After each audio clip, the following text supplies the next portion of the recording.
Hey guys, thanks so much for joining me for this episode of Autism News You Can Use. It's the first episode since this program has been split off from Flaws Are the New Black.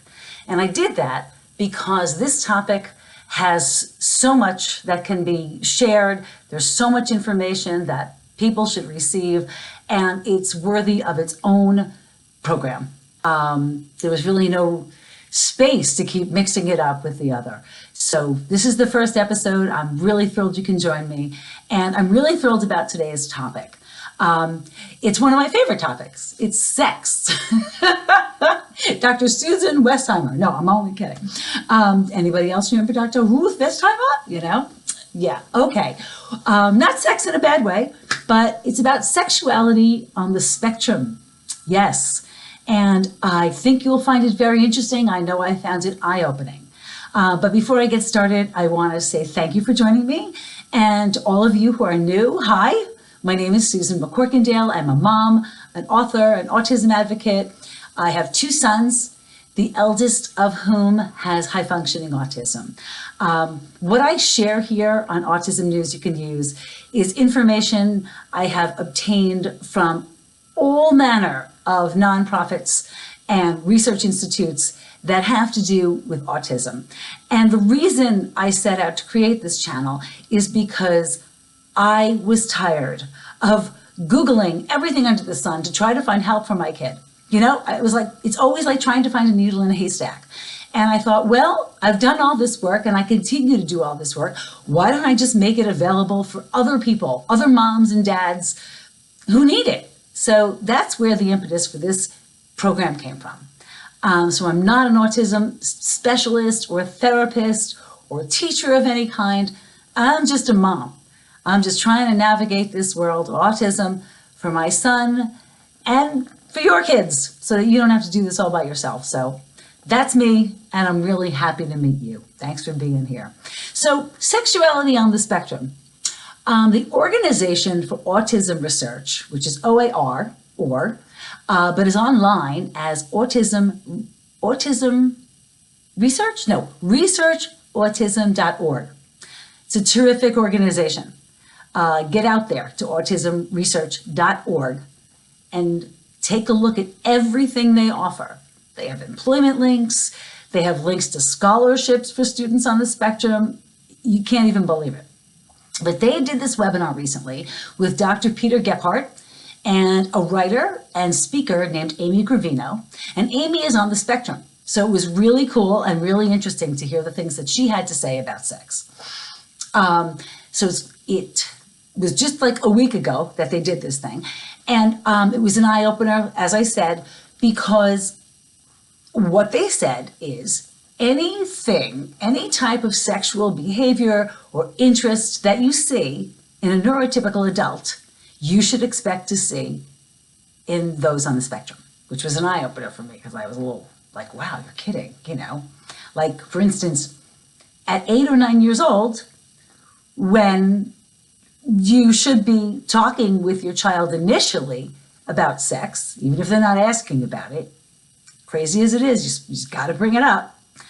Same thing for a child on the spectrum who may not even be acting like they're 8 or 9 years old. They may be 8 or 9, but be acting like they're 6 or 7 or 5. Nope, guess what?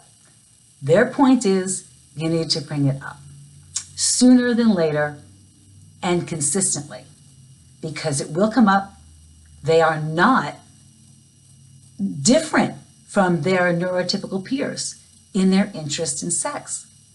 And they need to be taught early on what's a friend, how we treat a friend, what's a girlfriend, what's a boyfriend, the kind of behavior we should expect as a girlfriend or a boyfriend, or the kind of behavior we should exhibit as a girlfriend or a boyfriend.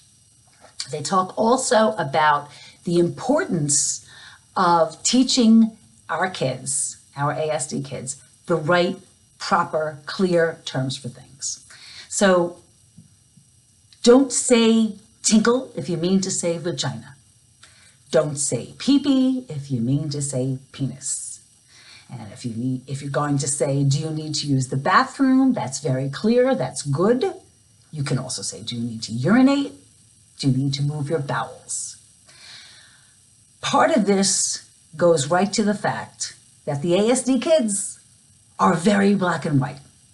Okay? So this black and white way of speaking to them, well, it sounds crazy to us, and I'd rather, I gotta use the ladies, or, whatever. It's actually great for them. They'll get it. Okay? I'll give you an example that they gave me as a participant in the webinar. They put up a picture of a man and woman laying on a sofa. And the woman's on her back and the man is laying on top of her. And they said that what they did with this picture is they showed it to 3 different groups of kids with autism spectrum disorders. And they said, so, tell me about this picture. And all of the groups of kids said, oh, that's a picture of friends sitting on a sofa. Wait till you see this picture. I encourage you to watch this webinar. I'm going to give you the link in the resources section of this program today. In no way are they friends. Oh, hell no. Okay. They are a couple. They are boyfriend and girlfriend. They are husband and wife, but they are not friends, not by any stretch of the imagination. And the point Dr. Amy Gravino and Dr. Gephardt were making is that it is imperative that even if we have not been being specific in our vernacular with these kids, we need to start now. If we haven't been doing it since they were little, you got to start now. Okay? Because let me give you another example. Say a teacher says to a child on the spectrum, go gather your friends. It's time for recess. They're not friends. They're classmates. They need to be very directly addressed as what they specifically are. Go gather your classmates. It's time for recess. They go in through a lot of this. It's a huge, huge wake-up call for many reasons, one of which, super important, safety for both our boys and our girls on the spectrum. Also, for anyone who's caring for our kids on the spectrum. The sooner we can teach our kids to dress themselves, to bathe and shower by themselves, the better.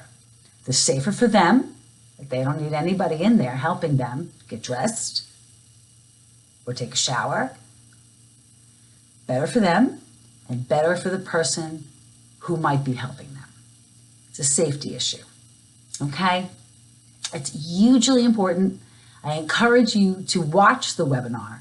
It's interesting too because Amy Gravino shares her diary and her experiences with sex, and she had no one to talk to as she became a sexual person. She was treated like that was never going to happen to her, and she had so many questions, and her questions became sweet and painful. Like, I have a boyfriend, he breaks up with me, and I wonder, am I not good at sex? Is that why he broke up with me? And then she created sexual comment cards that she would give to men that she'd had sex with. Like, what could I do better? What did you like? How would you rate me on a scale of 1 to 10 in my sexual performance? Heartbreaking. She's an adult now. She has people to talk to. She is a renowned public speaker. But this was her experience. And I wouldn't want that for any kid, mine or anybody else's, to have nobody to talk to. I always have talked to my kids, much to my late husband's chagrin. He was like, what are you talking to them about? I go, the truth. This is how it works. This is what can happen. You don't do this, you do this, all that stuff. I'm a big communicator. I encourage you to watch this webinar and see things for yourself. And you might not want to try it, but I urge you to consider it. It's a hot topic. There are a lot of religious opinions about it, a lot of personal opinions about it. People have been raised certain ways, but when you have a kid on the spectrum, sometimes you got to turn that stuff upside down and just be direct. That's what I learned watching this thing. And I also learned that it's not too late. If we haven't been being direct, it is not too late. And if your kid can't shower by his or herself, it is not too late. Okay? I leave you with that for today. Thanks for watching. Look for all of the resources in the notes that go with this program today, and I will see you next time. Thanks so much. Bye-bye.